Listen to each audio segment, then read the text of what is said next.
الأرض إلا على الله رزقها وقال الله تعالى في كلامه المجيد أعوذ بالله من الشيطان الرجيم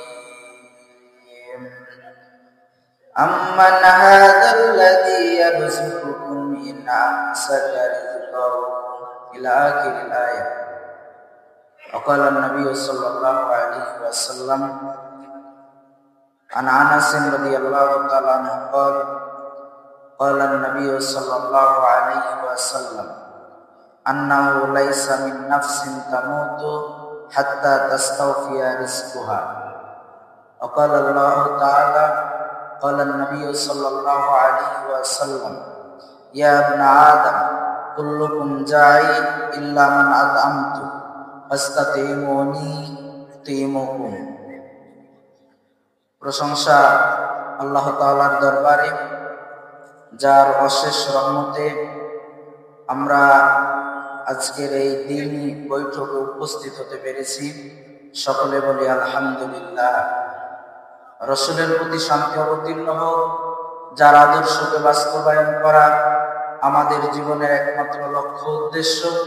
সকলে বলি সাল্লাল্লাহু আলাইহি ওয়াসাল্লাম।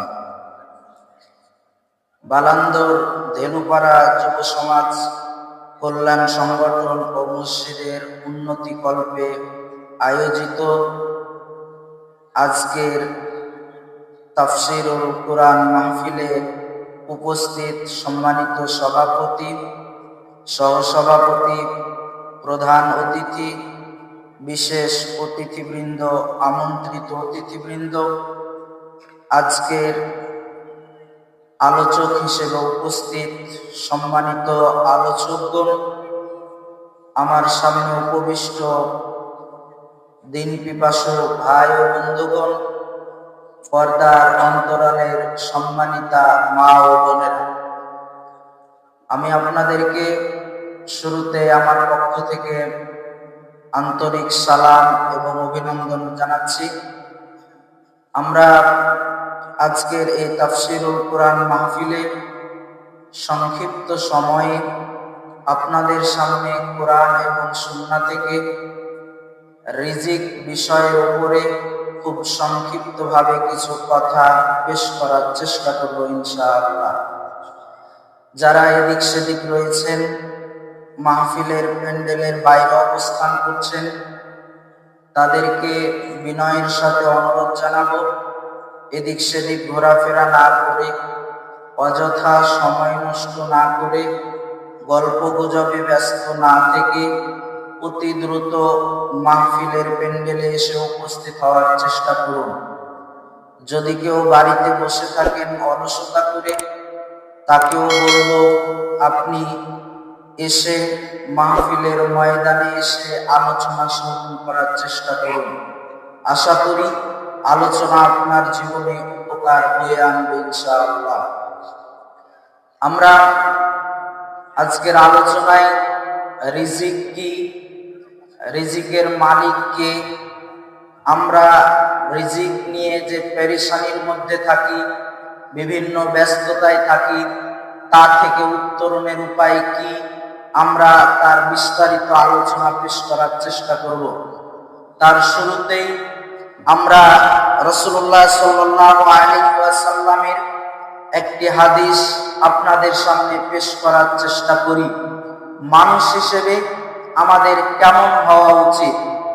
ধন দৌলত থাকা, প্রতিপত্তি থাকা, ক্ষমতা থাকাই কি মূল, নাকি আমাদের আদর্শিক বৈশিষ্ট্যগতভাবে আমাদের আদর্শবান হওয়া উচিত? ধন দৌলত, টাকা পয়সা, প্রাচুর্য সবারই থাকতে পারে, তবে আদর্শিকভাবে নিজেকে আদর্শবান হিসেবে গড়ে তোলা, এর মধ্যেই রয়েছে বিশেষত্ব। দেখুন, সাল রাদিয়াল্লাহু তাআলা বলেন, রাসূল সাল্লাল্লাহু আলাইহি ওয়াসাল্লাম এক মজলিসে বসেছিলেন।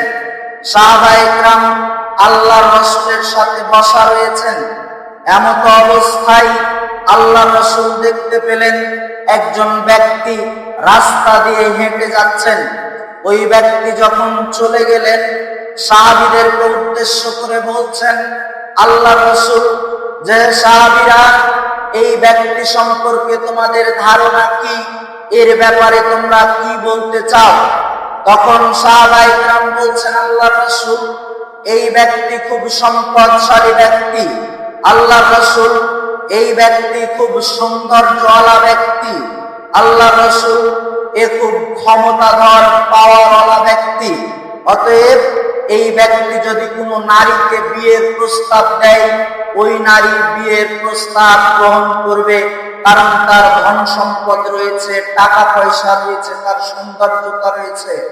আল্লাহ রাসূল, এই ব্যক্তি যদি কোনো জায়গায় একটু সুপারিশ করে, তাহলে তার সুপারিশ গ্রহণ করা হবে।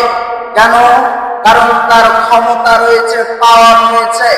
যাদের ক্ষমতা থাকে তারা কারো কাছে সুপারিশ করলে তাদের সুপারিশ গ্রহণ করা হয়। অতএব এই ব্যক্তি যদি কারো জন্য সুপারিশ করে, তাহলে তার সুপারিশ গ্রহণ করা হবে। আল্লাহ রাসূলকে সাহাবায়ে কেরাম বলছেন, আল্লাহ রাসূল, এই ব্যক্তি এমন প্রভাবশালী, সম্পদশালী ব্যক্তি, এ যদি 10 জন মানুষের সামনে কথা বলে, তাহলে তার কথা 10 জন মানুষ শুনবে, কারণ তার একটা প্রভাব রয়েছে সমাজে। এরকম একজন ব্যক্তি। আল্লাহ রাসূল কিছুই বললেন না, চুপ থাকলেন। কিছুক্ষণ পরে আরেকজন ব্যক্তি চলে যাচ্ছে। এইবার আল্লাহ রাসূল বলছেন, সাহাবীরা, এই ব্যক্তি সম্পর্কে তোমাদের ধারণা কি? এর ব্যাপারে তোমরা কি বলতে চাও? তখন সাহাবায়ে কেরাম বলছেন, আল্লাহ রাসূল, এ তো খুব হতদরিদ্র ব্যক্তি, এর ধন সম্পদ তেমন নেই। আল্লাহ রাসূল, এর চেহারা সৌন্দর্য তেমন ভালো না।